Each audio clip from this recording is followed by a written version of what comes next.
Au fond de la forêt obscure, je soulève une branche morte. Dans le creux qu'a laissé son empreinte, des gouttelettes de bois résineuses bordent d'une dentelle luisante le seuil de l'autre monde.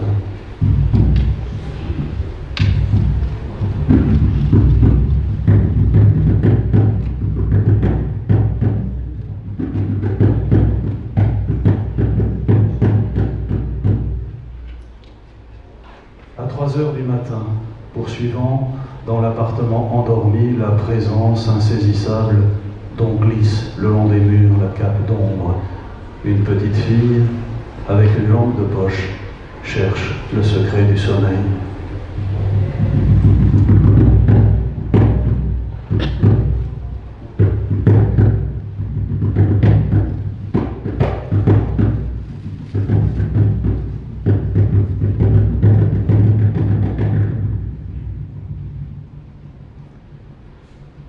Ô frères humains, se lamente un homme à la poitrine ornée d'un lourd pendentif et chaussé de longues bottes de cuir.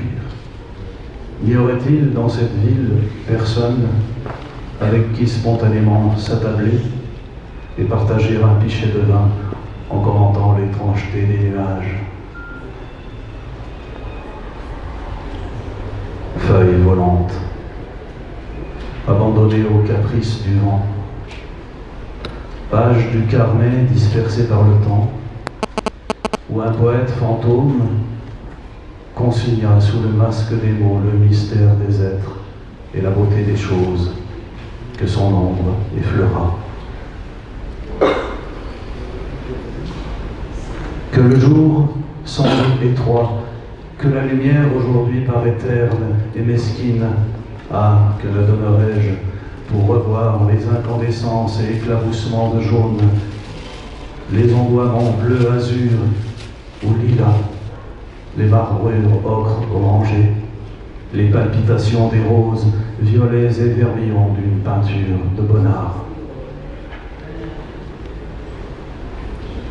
Juste avant que le train n'entre en gare, ma pensée est brusquement aiguillée le long de voies dérivées sur des triages annexes où stationnent d'antiques wagons, échoués sous des potences, vers cette zone empreinte de mystère et de mélancolie, dont elle essaie de saisir, au passage, la beauté obscure.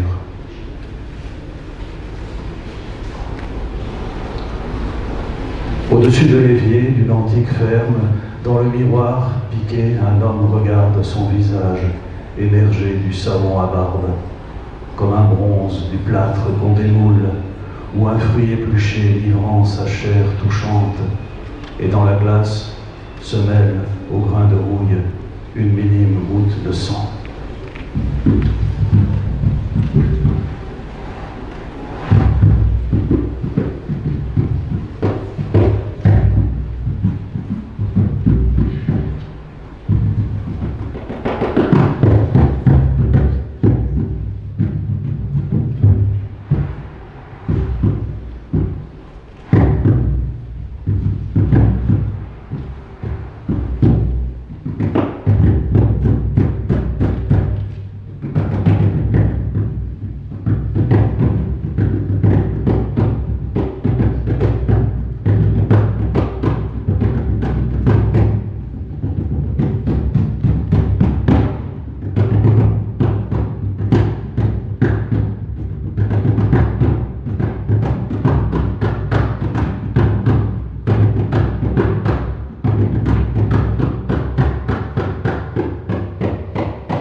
Du soir, une ébullition de moineaux électrise la chevelure de la vigne vierge, tombant en cascade le long du mur de la maison mélancolique, aux sempiternels rideaux gris, derrière lesquels on a toujours imaginé que vivaient là reclus des êtres de peu de consistance, dont la voix et les gestes si rares et si doux les rapprochaient déjà de la poussière.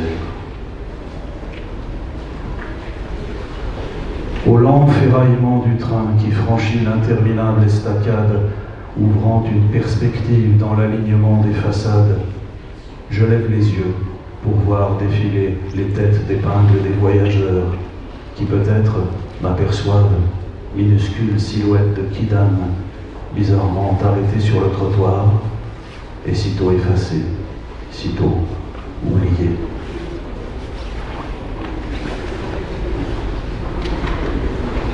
Surprendre et rêver de suspendre ce moment de l'aube où leur contour à peine différencié de la granulation bleue du ciel et tremblant encore sous un infime bouillonnement de vapeur, les montagnes réapparaissent, reconquièrent leur masse et leur monumentalité et dressent dans l'air des songes la pierre réelle.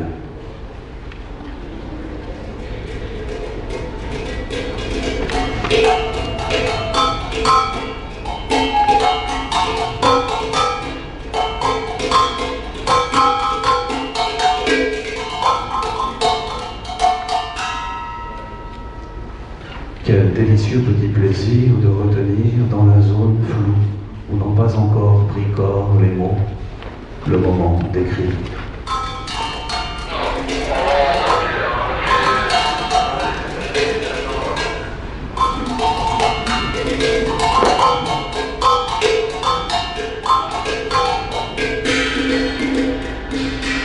Échevelé, ployé sous le poids de l'air, parcouru de grelottements, saisi de contorsions, auréolé de fulminants essaims de feuilles, 5 peupliers affrontent les bourrasques.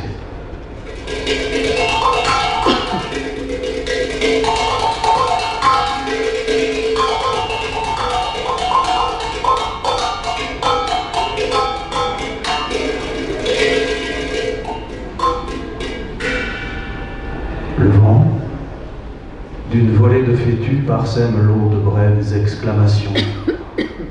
Une barque s'engage sous les frondaisons, où des rayons transperçant la couche d'ombre font étinceler les écailles de poissons nonchalants.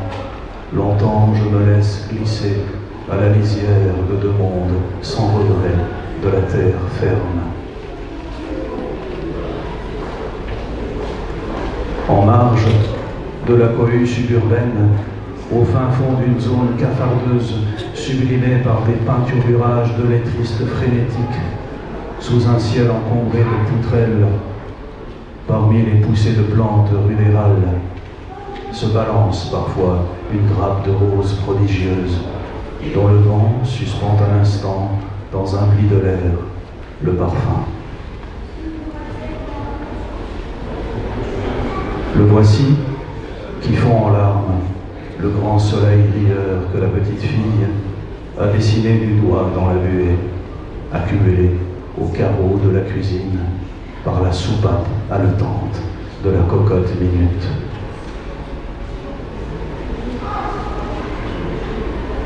Attablés face à face à la terrasse d'un café, l'une blonde et l'autre brune, deux jeunes filles à la même robe jaune, leur téléphone à l'oreille, au milieu du brouhaha, ponctuent leurs propos de gestes secs, comme si elles étaient l'une avec l'autre en communication à travers la paroi d'un parloir.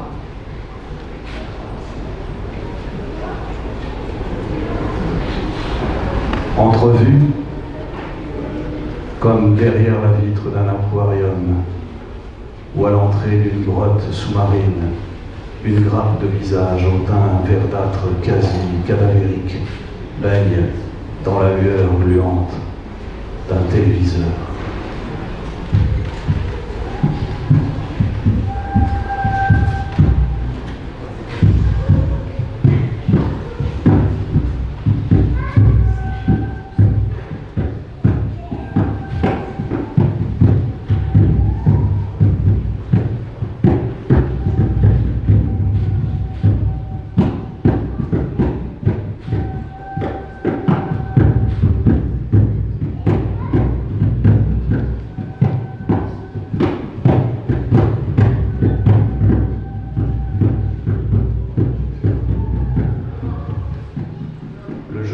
Garde des cernes sous les yeux et sursaute au moindre bruit. Chaque nuit dans son sommeil se reproduit au bout d'un long sifflement déchirant l'air le même choc sourd, inéluctable qui fait trembler le sol. Quelque part, d'une maison frappée par un obus sortent des ombres couvertes de poussière.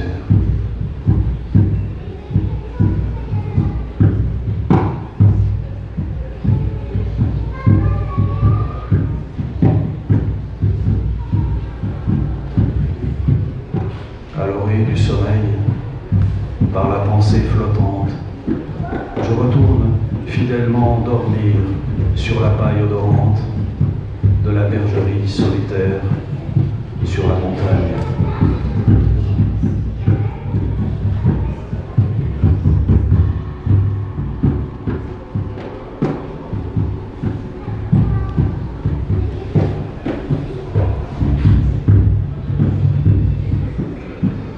L'infime miracle pressenti, au bout de quelques lignes inachevées, me tient encore en éveil tard sous la lampe, tandis que la lune gratte de l'ongle à la vitre.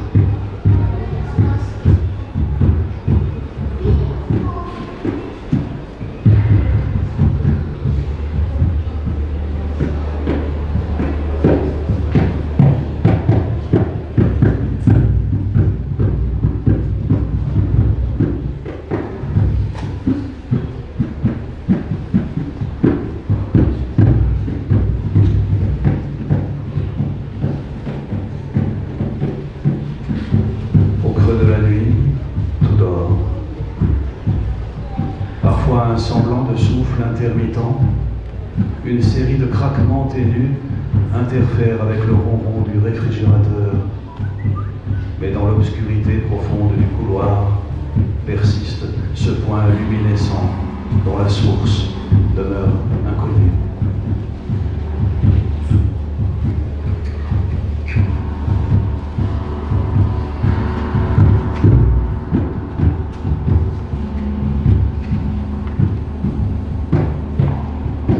Plâtrier en salopette blanche, les cheveux poudrés de talc et les mains enfarinées lentement disparaît dans le mur qu'à grands coups de taloche son geste élimine peu à peu.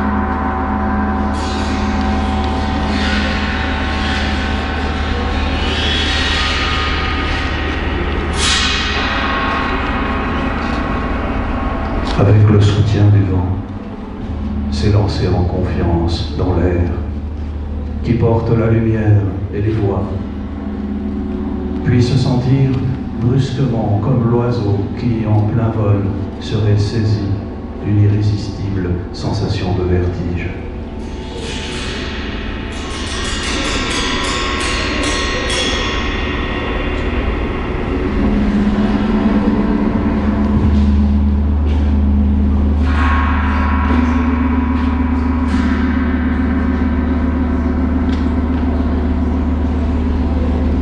Il fait à peine jour. Le joueur d'accordéon installé au coin de l'avenue a ouvert à ses pieds son chapeau et fait cliqueter ses boutons de nacre. Et qu'il inspire à plein poumon, ses notes doucement se déplient, les fronces de la lumière.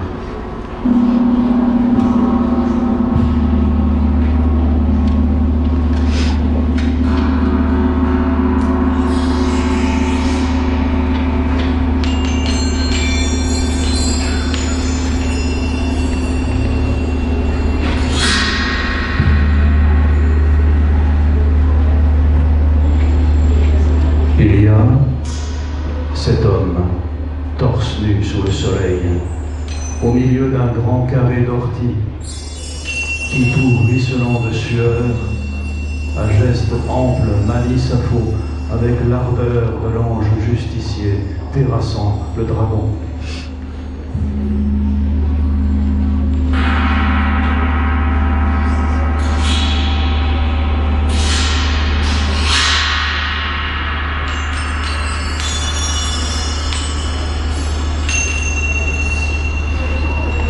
Un halo vaporeux trouble le corps de la femme assoupie.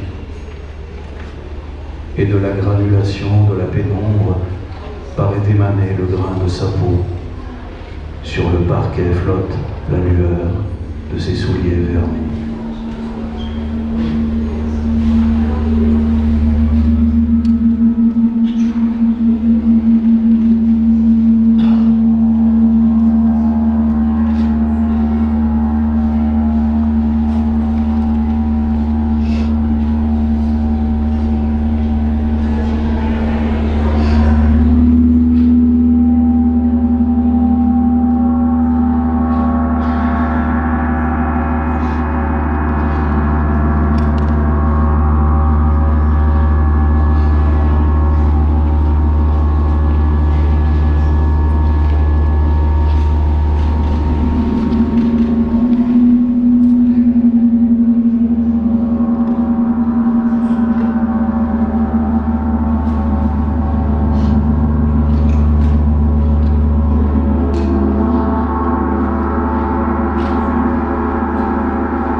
Assis à la terrasse d'un café, un homme regarde les jolies passantes déchirer le rideau inconsistant de ses pensées.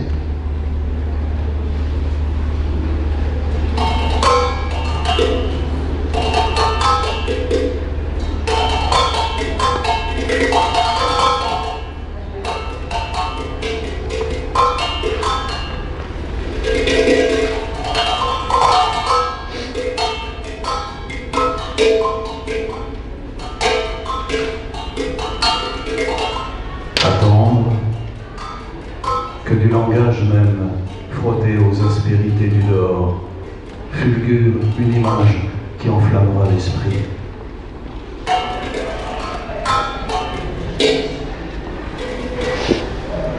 Avant que l'oubli n'ait tout embué, je veux un instant encore retenir de ce jour qui s'enfuit la lueur bleue détrempée d'une brassée de lilas que les assauts du vent malmènent.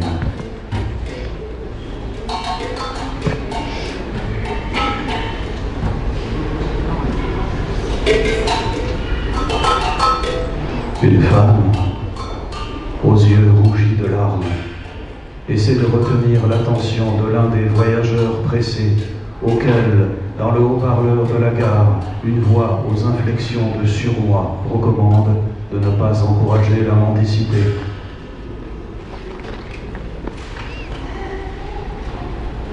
Des traînées de brouillard enveloppent la route des hêtres. La voiture glisse dans l'espace fantomatique où à intervalles des trouées laissent apparaître la vallée en contrebas et redonnent, presque à regret, aux choses leur évidence.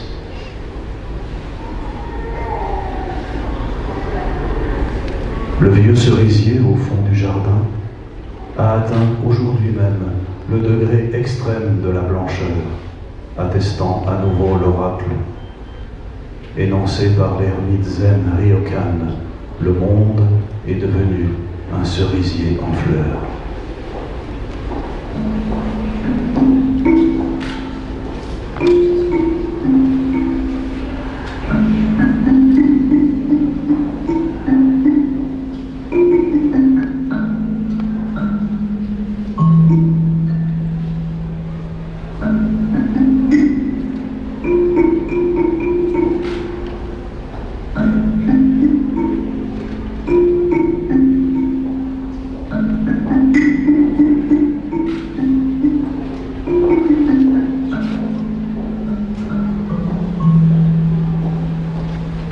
Réduite par la fièvre à des proportions lilliputiennes, comme elle apparaît lointaine à l'enfant, sa mère, debout près de la porte, à l'autre extrémité du lit. Mais dans l'instant même, il sent ses lèvres déposer un baiser sur son front brûlant.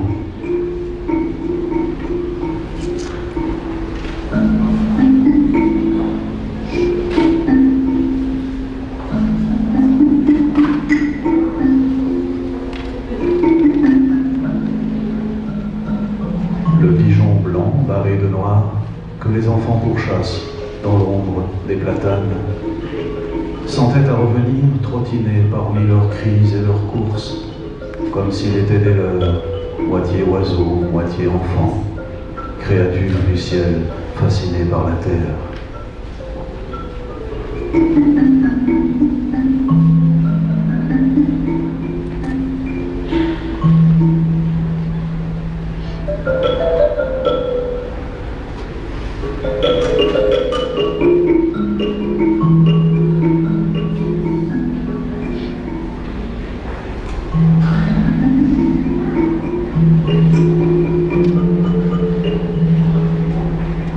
Le sentier rétréci passe sur des affleurements de gypse, d'une blancheur funèbre.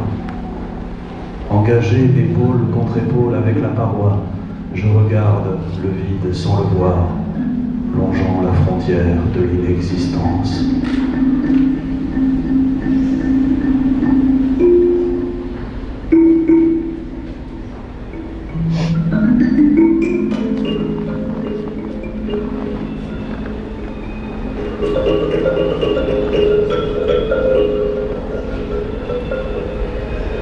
Les mots,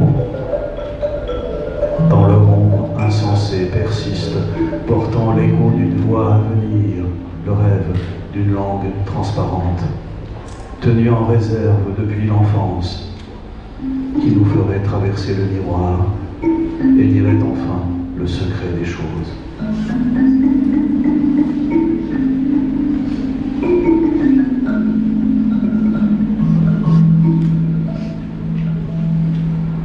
La dame qui s'habillait en rose, mauve ou fuchsia, qui était drôle, libre et impertinente, imminente à quitter ce monde grisâtre. Je repasse devant sa maison au portail rose. Son ombre est dans le jardin qui hante le seringa.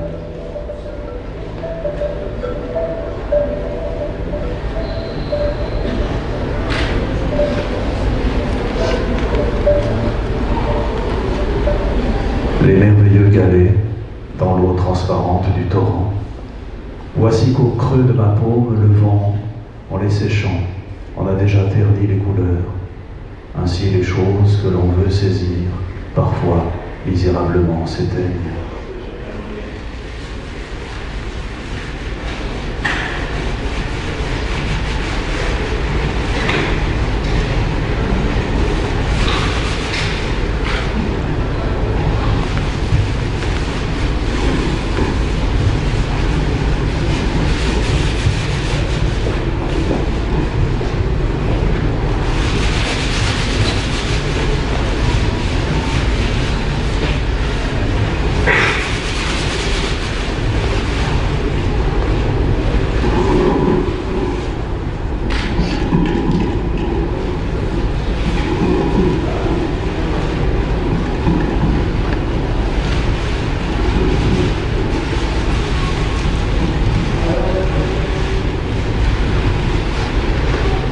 Des tourbillons de neige cinglent les vitres.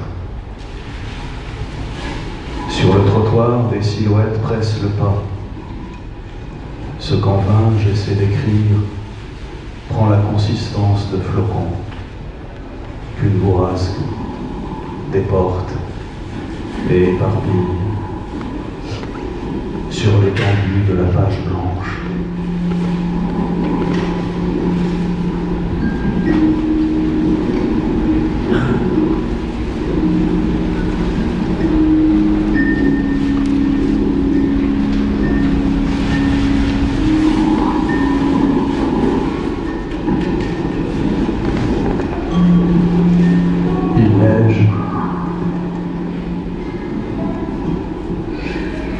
On perçoit le crissement feutré des cristaux qui s'enchevêtrent.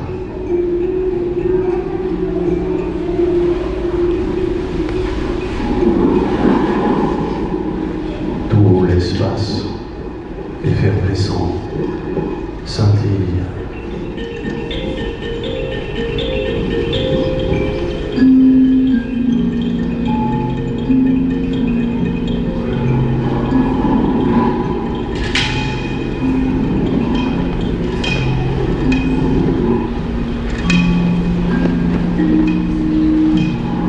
Le ciel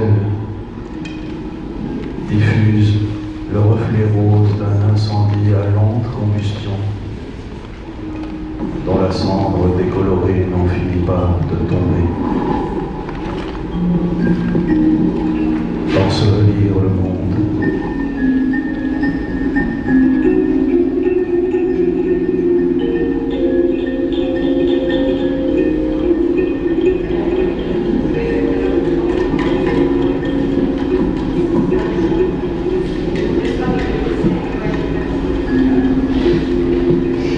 Une prolifération de vers blancs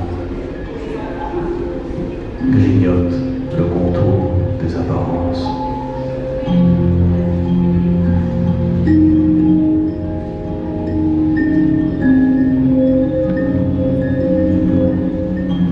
Le jour suave glisse entre le sommeil et l'oubli.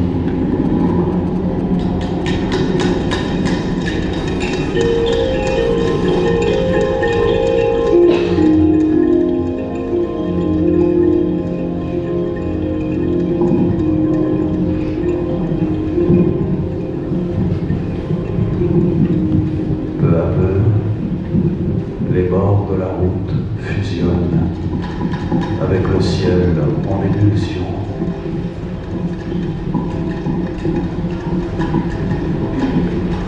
Partout, l'indéfinie sensation de l'absence.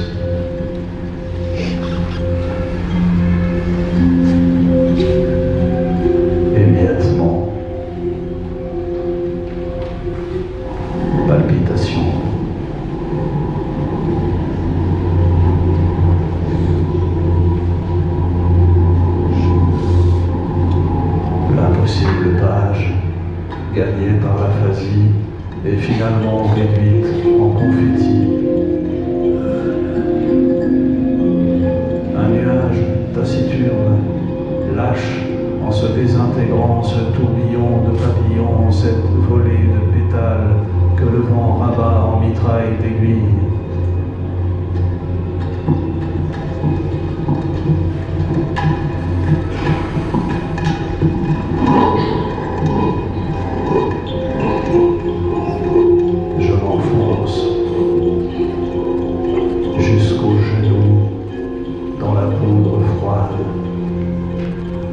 Et bientôt, sur l'étendue hypnotique, je pourrais mimer mon propre effacement.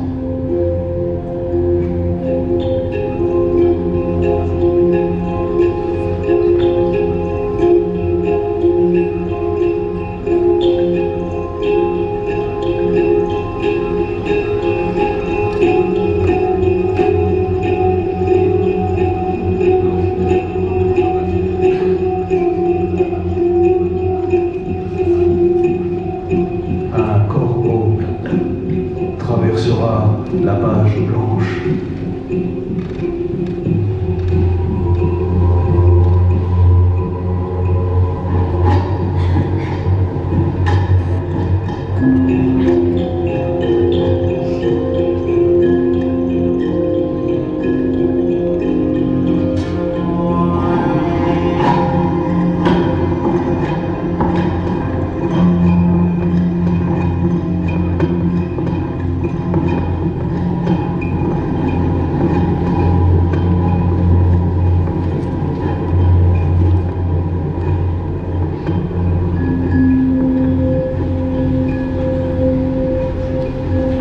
Ce n'est pas encore le soir.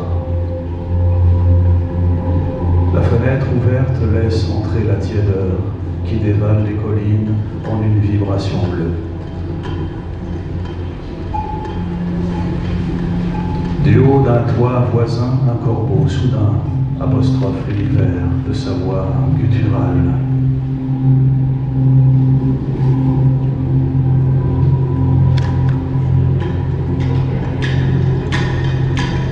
Puis il s'envole, le ciel l'efface.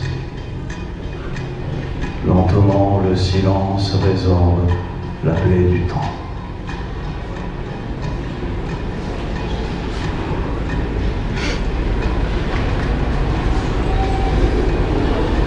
Les yeux d'un renard en lui dans le pinceau des phares.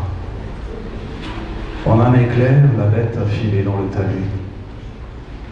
Ce ne sont plus désormais qu'en étangs pointillés blancs, et dans les virages un pan de mur blême, des arbres qui gesticulent, la route s'enfonce comme en rêve dans la nuit infinie.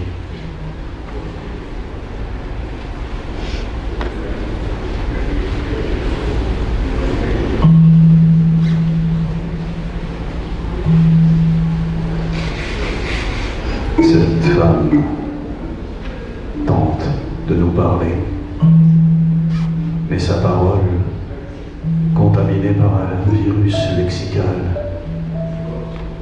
n'est plus entre ses lèvres qu'un magma de syllabes. Ainsi, nous échouons à saisir l'annonce pressante que dans l'affolement de la langue, elle voudrait nous confier.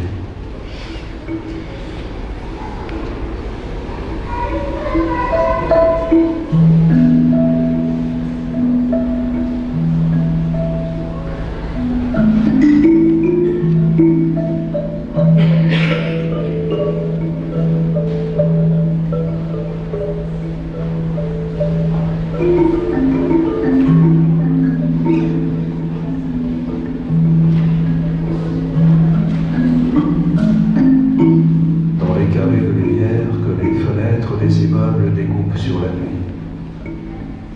Se démultiplient les silhouettes d'un petit théâtre d'ombre, jouant les scènes triviales de la si fascinante vie des autres.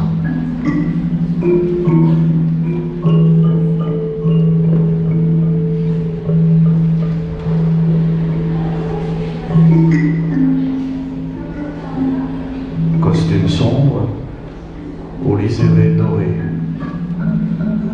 main gantée de blanc, le marchand de roses à la sauvette remonte le boulevard d'un pas pressé. Entre ses bras la gerbe des fleurs invendues, passablement défraîchies dans leur papier cristal, et dont derrière lui l'infime note parfumée s'est déjà volatilisée dans la nuit.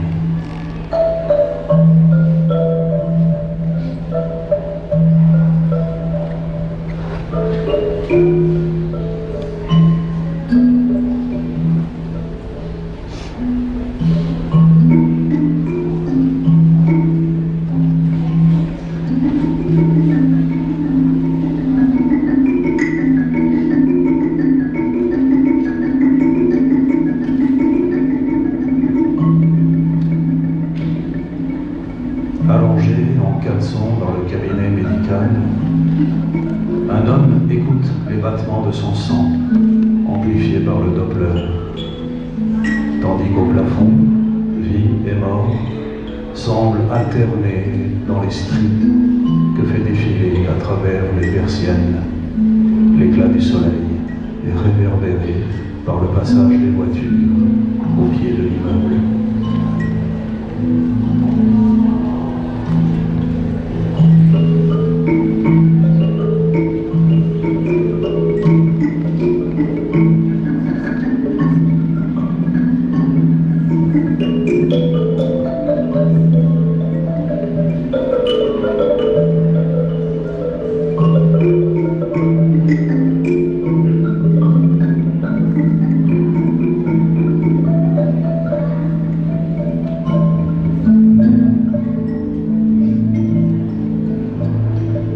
De voix d'une dispute résonnent à travers les étages.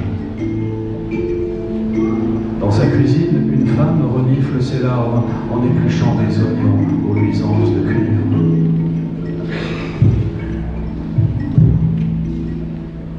Une guêpe exténuée grésille dans les rideaux.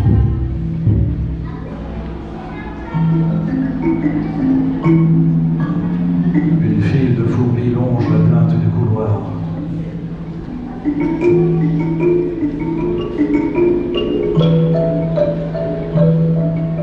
Quelqu'un pousse la lourde porte d'entrée sur le jour éblouissant.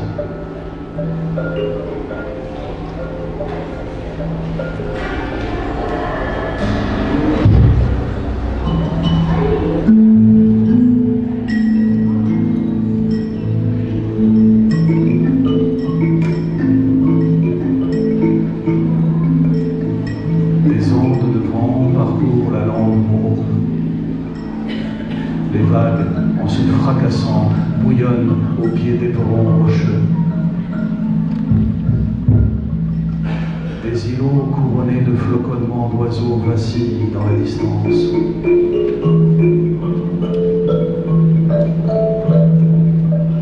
Au-delà, happé par la brume phosphorescente, un bateau disparaît dans l'infini.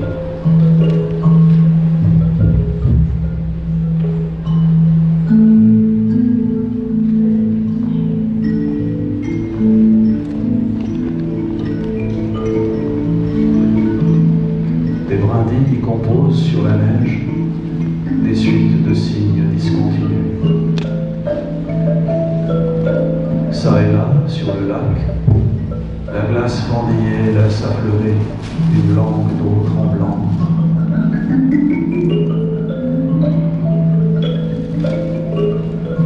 Le chuchotis des flocons couvre l'étendue silencieuse. Tout veut parler. Tout se tait.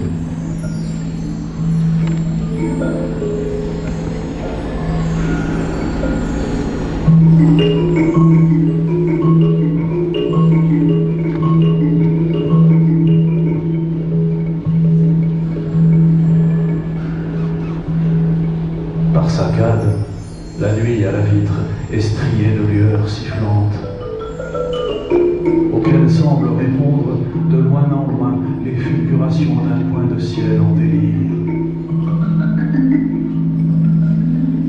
Avec quel ravissement, enfin, le voyageur, en succombant au sommeil, se sent glisser dans l'immensité insondable où le train en trombe s'enfonce.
éventée, à peine éclose.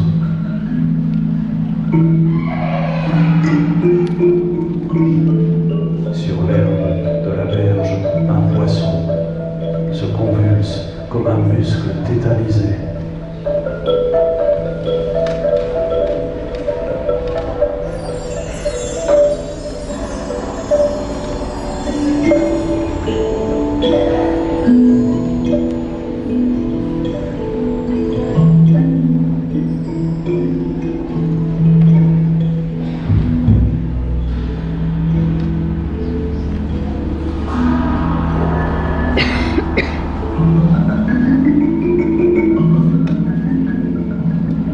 Un marmonnement traverse la cloison de la salle d'attente du psychanalyste. Dans un ray de lumière échappé des rideaux, tourbillonne la poussière de pensées revolues. Peau morte, infime lambeau d'existence, grain de sable du temps, atome de souvenirs. Tout ce que l'air charrie et qui se mêle à la matière flottante de nos vies imparfaites.